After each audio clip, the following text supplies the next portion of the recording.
কিছু ব্যতিক্রম ছাড়া প্রায় সবার জীবনেই ভাগ্য পরিবর্তন করার সুযোগ থাকে।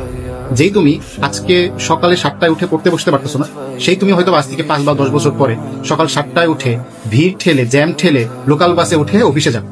এই পরিবর্তনটা সবচেয়ে বড় কারণ হচ্ছে দায়িত্ব। আজকে তোমার উপর কোনো দায়িত্ব নাই, তাই হয়তো তুমি হেলাফেলা করে সময়টা নষ্ট করতেছো।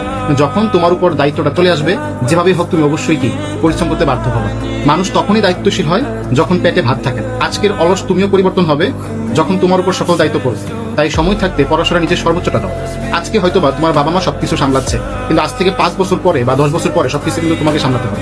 তারা যেভাবে নিজের মতো করে সবকিছু তোমাকে গুছাই দিচ্ছে, বৃদ্ধ বয়সে তুমি তাদেরকে দেখতে পারবে কিনা।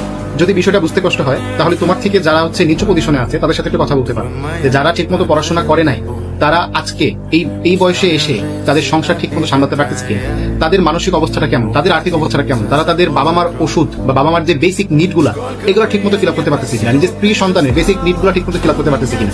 তাদের সাথে তুমি যখন বসে 5টা মিনিট কথা বলবা, রাস্তায় তুমি যখন যাচ্ছ কোনো রিক্সাওয়ালা কোনো মামার সাথে যখন দেখা হবে, তাদের সাথে তুমি যদি বসে 2টা মিনিট কথা বলো, তুমি কিন্তু বিষয়টা বুঝতে পারবে যে আসলে পড়াশোনার গুরুত্বটা কতটুকু। তাই এটাই হচ্ছে প্রকৃত সময়। তোমার সিদ্ধান্ত নাও যে তুমি সময় হেলাফেলা করে নষ্ট করবা নাকি পড়াশোনা করে সঠিক জায়গায় তোমার সময়টা ইনভেস্ট করবা।